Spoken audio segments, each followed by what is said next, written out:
রিওয়ান আসসালামু আলাইকুম, সবাই কেমন আছেন? তো আশা করি সবাই ভালো আছেন। তো আজকে আসছি আমরা কিশোরগঞ্জ। হ্যাঁ, কারিগর সকাল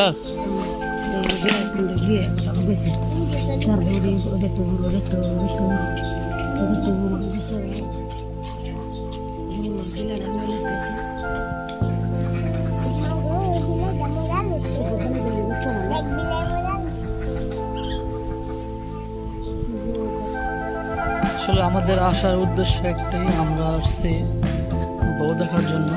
তো এই বাড়িতে নাকি একটা ভালো মেয়ে আছে, তো তাকে দেখার জন্য আমরা আসছি।